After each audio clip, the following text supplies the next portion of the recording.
نحمده ونصلي على رسوله الكريم اما بعد اعوذ بالله من الشيطان الرجيم بسم الله الرحمن الرحيم تلك الرسل فضلنا بعضهم على بعض منهم من كلم الله ورفع بعضهم درجات۔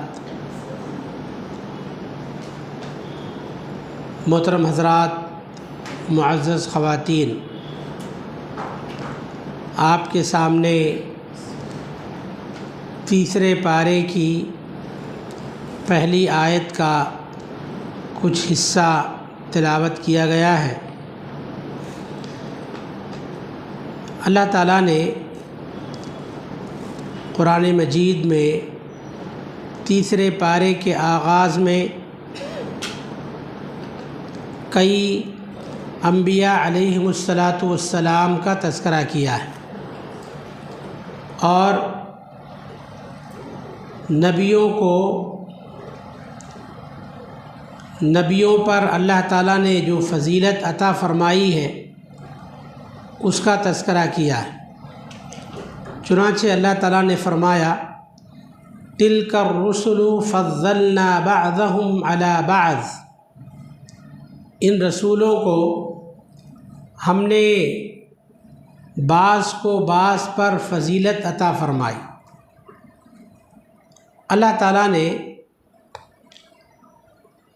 کلی طور پر تمام نبیوں پر ہمارے نبی محمد صلی اللہ علیہ وسلم کو فضیلت بخشی،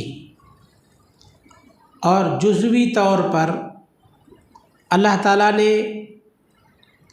بعض انبیاء علیہم السلام کو کچھ ایسی خصوصیات عطا فرمائی ہیں جو خصوصیات دوسرے نبیوں کو حاصل نہیں ہوئی۔ چنانچہ آپ دیکھیں حضرت آدم علیہ السلام، جن کے تعلق سے اللہ تعالیٰ نے قرآن مجید میں فرمایا خلقتہ بیدی، میں نے آدم علیہ السلام کو اپنے ہاتھوں سے پیدا فرمایا۔ یہ حضرت آدم علیہ السلام کا امتیاز ہے، ان کی خصوصیت ہے۔ یہ خصوصیت کسی اور نبی کو حاصل نہیں ہے۔ یہی نہیں بلکہ اللہ تعالیٰ نے حضرت آدم علیہ السلام کی ہائٹ اور ان کی لمبائی بھی سب سے زیادہ بنائی، اور حدیث میں اللہ کے نبی صلی اللہ علیہ وسلم نے فرمایا حضرت آدم علیہ السلام 60 ہاتھ لمبے تھے، ایک ہاتھ اتنا ہوتا ہے۔ اس طرح سے آدم علیہ السلام کی لمبائی 60 ہاتھ۔ اور آگے آپ صلی اللہ علیہ وسلم نے فرمایا کہ جنت کے اندر تمام جنتی اپنے باپ حضرت آدم علیہ السلام کی شکل و صورت پر ہوں گے۔ جنت میں تمام جنتیوں کی شکلیں، ان کی صورتیں کس کی شکل پر ہوں گی؟ حضرت آدم علیہ السلام کی شکل پر ہوں گی، اور تمام جنتی جنت کے اندر حضرت آدم علیہ السلام جیسے لمبے ہوں گے۔ جیسے آدم علیہ السلام 60 ہاتھ کے تھے، تو جنت کے اندر جنتی بھی آدم علیہ السلام جتنا لمبے ہوں گے۔ تو اللہ تعالیٰ نے آدم علیہ السلام کو یہ امتیاز بخشا، یہ خصوصیت عطا فرمائی۔ یہ خصوصیت اللہ تعالیٰ نے دنیا میں کسی اور نبی کو نہیں دیا۔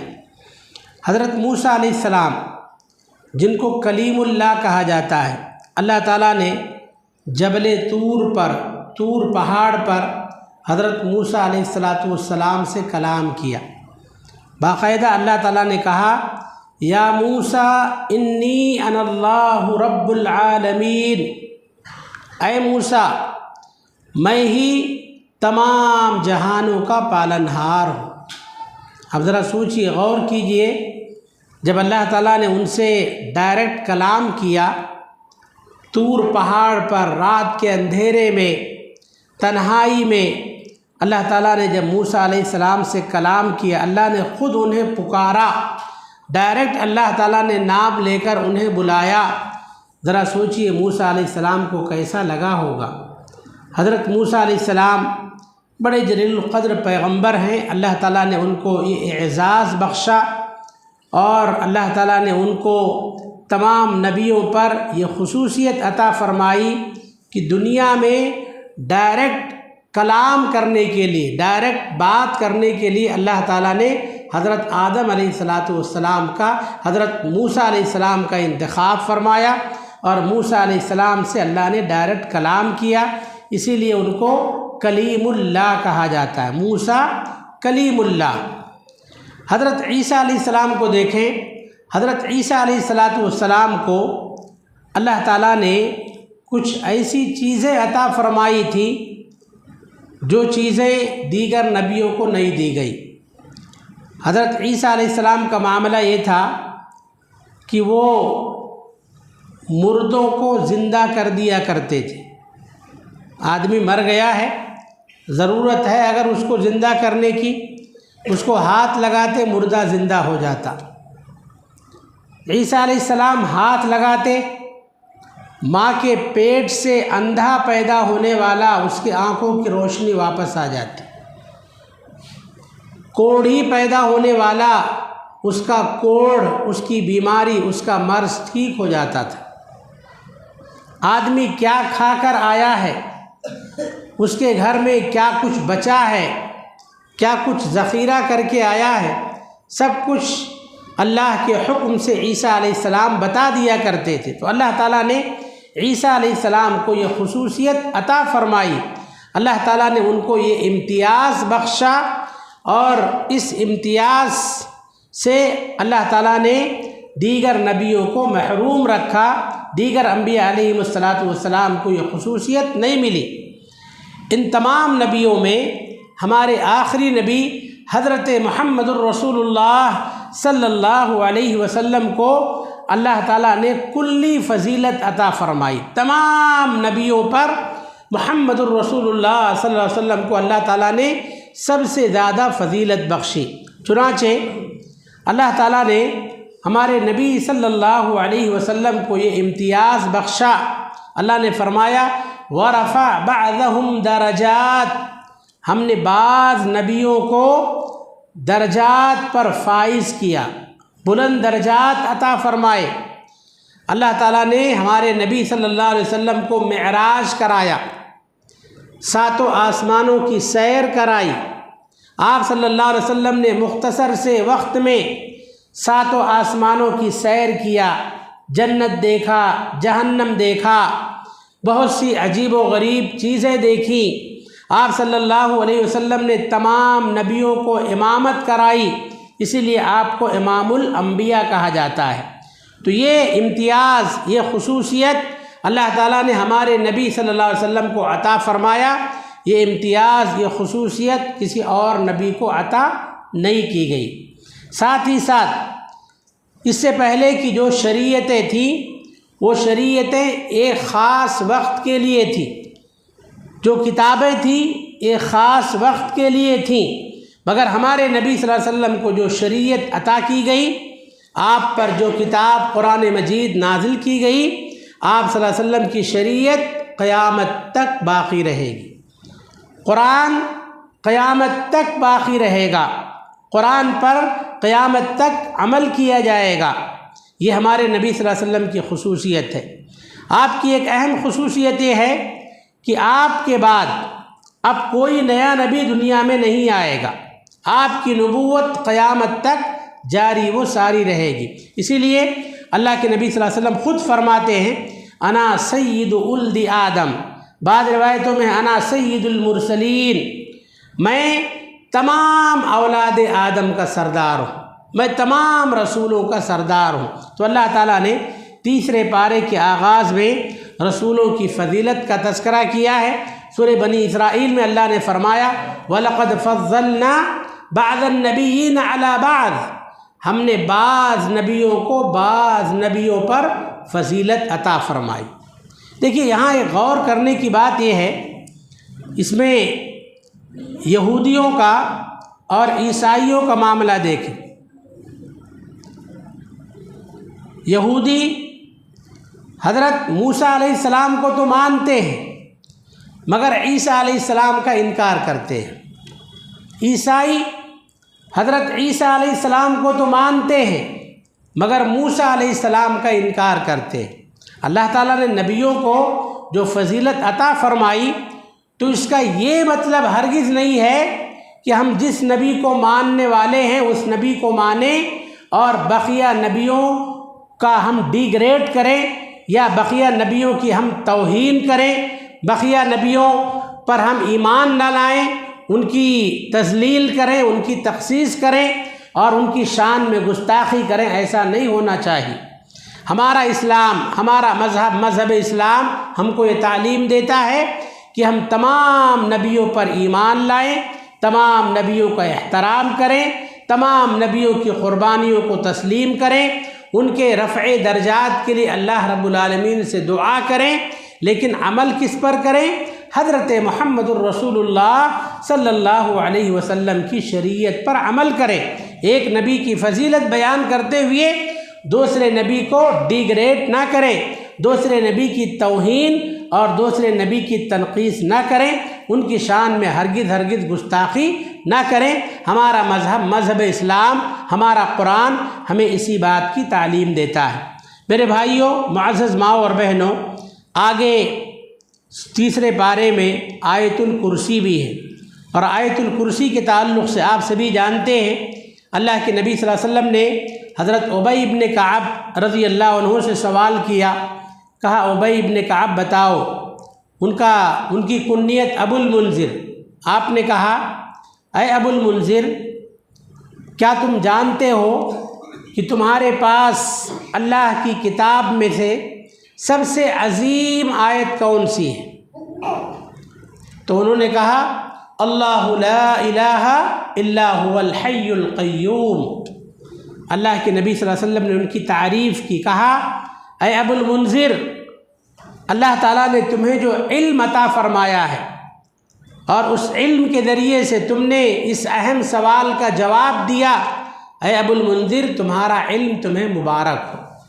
تو آیت الکرسی قرآن مجید کی سب سے عظیم آیت ہے۔ عظیم کا مطلب لمبی نہیں، عظیم کا مطلب معنی اور مفاہیم کے اعتبار سے گریٹ آیت ہے۔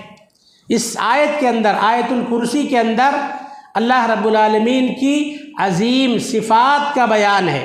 اللہ تعالیٰ کے 5 اسماء حسنی بیان کیے گئے ہیں۔ اللہ کا ذاتی نام ہے، الہ ہے، اس کے علاوہ الحی ہے، القیوم ہے، العلی ہے، العظیم ہے۔ اللہ تعالیٰ کے بڑے بڑے نام، اللہ تعالیٰ کے اسماء حسنی، اللہ تعالیٰ کے بہترین نام آیت الکرسی کے اندر بیان کیے گئے۔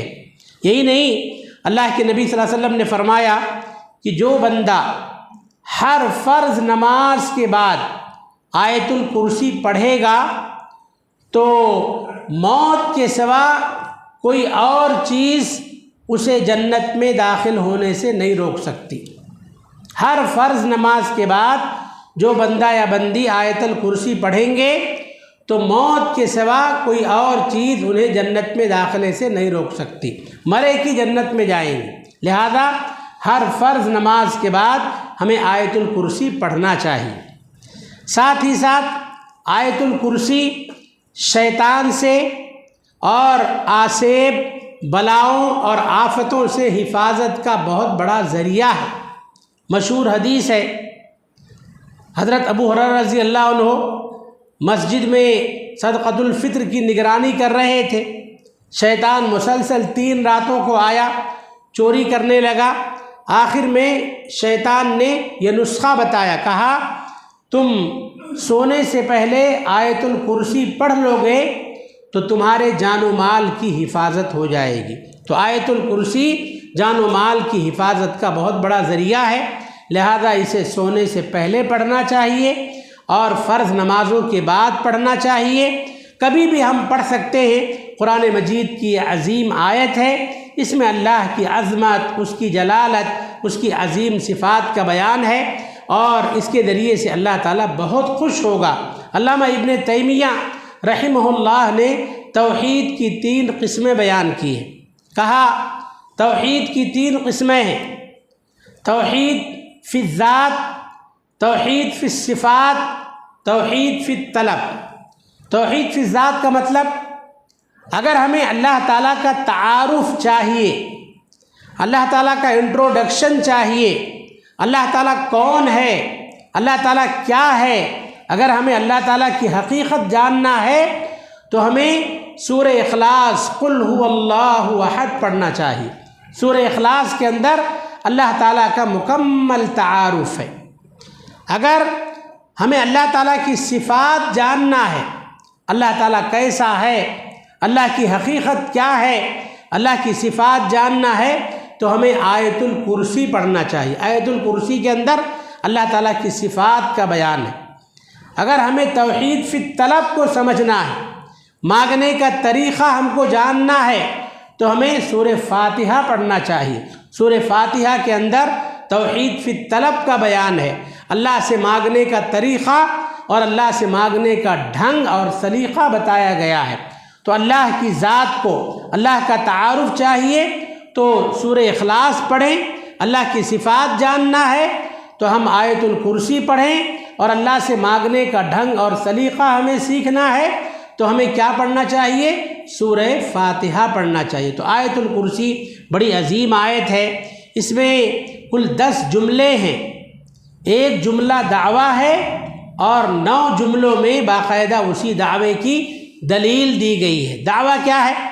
اللہ لا الہ الا ہو، اللہ اس کے سوا کوئی حقیقی معبود نہیں، وہی اکیلا تنہا معبود ہے، اس کے سوا کوئی معبود نہیں، یہ دعویٰ ہے۔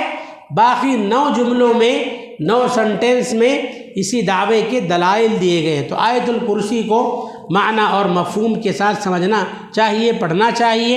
اس کے اندر ہمارے لیے بہت ساری کام کی باتیں ہیں۔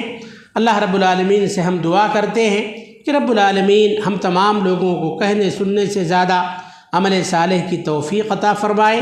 اللہ تعالی ہم سب کو سمجھ کر قرآن پڑھنے کی توفیق عطا فرمائے۔ رب العالمین نبیوں پر جس طرح سے ایمان رکھنے کا حق ہے، اللہ تعالی ہم سب کو انبیاء علیہم الصلاۃ پر اسی طرح سے ایمان رکھنے کی توفیق عطا فرمائے۔ رب العالمین قرآن مجید کی جو سب سے عظیم آیت ہے آیت الکرسی، اللہ تعالی ہم سب کو اس کو یاد کرنے، اس کو پڑھنے، سمجھنے اور اس کے تقاضوں کو کما حقہ پورا کرنے کی توفیق عطا فرمائے۔ اللہ تعالی ہم سب کے چھوٹے بڑے تمام نیک اعمال کو قبول فرمائے، ہمارے چھوٹے بڑے تمام گناہوں کی مغفرت فرمائے۔ آمین ثم آمین۔ وآخر دعوانا ان الحمد للہ رب العالمین، والسلام علیکم ورحمۃ اللہ وبرکاتہ۔ سبحانک اللہم وبحمدک، اشہد ان لا الہ الا انت، استغفرک واتوب الیک۔